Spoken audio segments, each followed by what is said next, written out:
Welcome back to The Explainer. We're jumping right in today because we're looking at a truly fascinating framework for finding personal peace.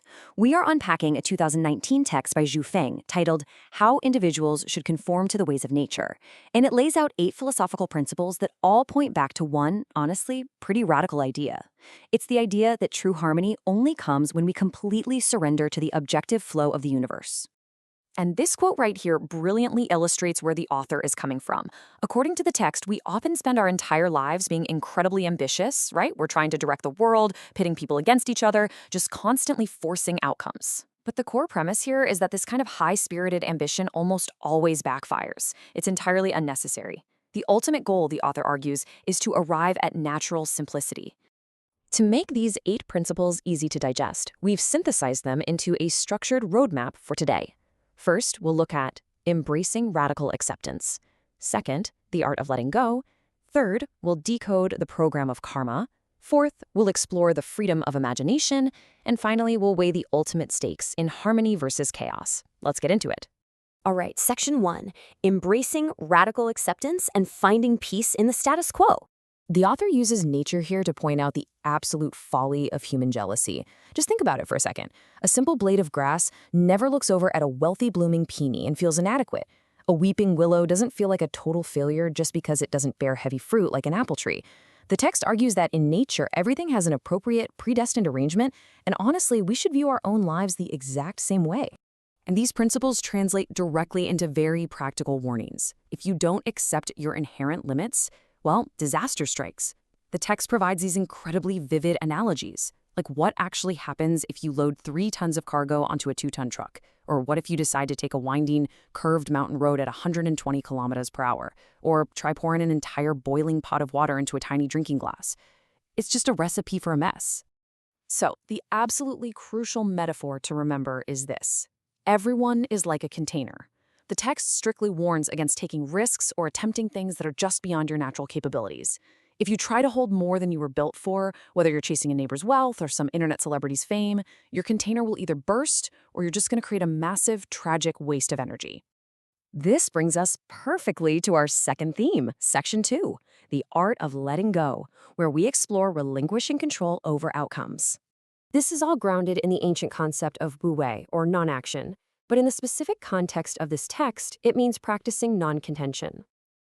It's the rather bold idea that setting ambitious, lofty goals is fundamentally useless. You simply do what you're supposed to do today and let things run their naturally determined course without interfering. Just look at the absolute absurdity of forcing destinies. The text points out how completely ridiculous it would be to demand your cat to go out and plow the field, or to yell at your dog for not laying eggs. I mean, we laugh at that, but the author argues we do this to each other literally all the time. As the text says, flies can never produce honey and peach trees cannot bear pomegranates. It's just nature. And this brilliantly illustrates just how rigid the author's view of destiny really is. The philosophy views human society as functioning exactly like a beehive. A bee doesn't vote to become a queen, right? It's born that way. Similarly, the text asserts that human roles, whether you're a president, a craftsman, or a beggar, are strictly predetermined from birth. The argument is that you simply cannot change your fundamental societal role through hard work, so you really shouldn't waste time fighting it. Trying to aggressively control your legacy or tightly grip your power is a complete trap. The text references Emperor Qin Shi Huang, who unified China and wanted his dynasty to last forever. And what happened? By the 2nd generation, it fell apart entirely, and a 3rd generation never even took power. Those who hold it lose it. The text then takes this concept of letting go straight into modern relationships and makes a very bold statistical claim. It states that 95% of men cheat and 95% of women suffer intensely trying to stop them. Now, regardless of the literal accuracy of that specific number, the author is using it to emphasize a philosophical point. Trying to tightly control a spouse or rigidly guard them as your treasure is entirely futile. And the text issues a very similar warning to parents. We've all heard parents say they don't want their kids to lose at the starting line, but the author warns that aggressively forcing children's development is like pulling up seedlings by the roots to help them grow taller. By violating the way of nature, you practically guarantee that the child will lose at the finish line. Okay, let's shift gears to Section 3, the program of karma, and how this philosophy views the algorithm of cause and effect. Notice how this completely strips away the mystical elements usually associated with karma. The text describes destiny literally like a flowchart or a computer program. Step 1, you input your thoughts, words, and actions. Step 2, these accumulate as quantitative data over time. Step 3, the program automatically triggers a qualitative result, feeding back an exact corresponding consequence. Because karma is viewed as this cold, unfeeling, automatic algorithm, the advice is actually incredibly simple. Just do good deeds and stop worrying about the results.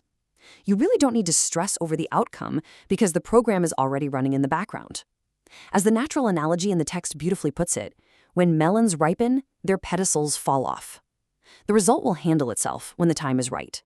Now let's move to section 4, which introduces the ultimate contrast in this entire philosophy, the freedom of imagination. Up until now, everything we've talked about in the physical reality is strictly bound by karmic laws and a completely predetermined destiny. You are confined to your container. But the mind? The imagination is completely unrestrained. In your mind, a beggar can be royalty. You can fly through the sky like a goose. You could even imagine beating someone up.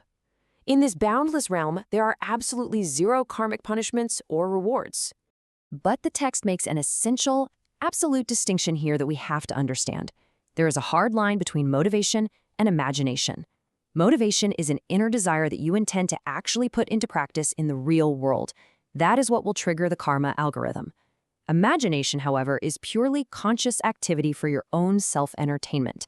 As long as it stays safely in the mind, you are completely free. Which brings us to our fifth and final section, harmony versus chaos. What are the overarching consequences of following or ignoring these ancient natural laws? Well, according to the text, the stakes literally couldn't be higher. If humanity collectively imposes its artificial will onto the natural flow of the universe, it results in absolute chaos. The author attributes severe macro-level events like hurricanes, droughts, wars, and plagues, all the way down to micro-level human anxiety and sadness, direct to our violation of these natural laws. But, the inverse is also true.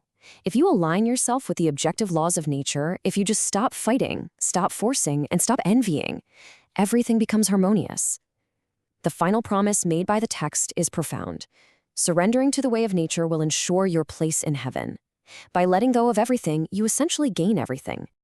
We've covered a ton of ground today, right? From the rigid program of karma all the way to the absolute freedom of the mind. So I want to leave you with this question as we wrap up this explainer.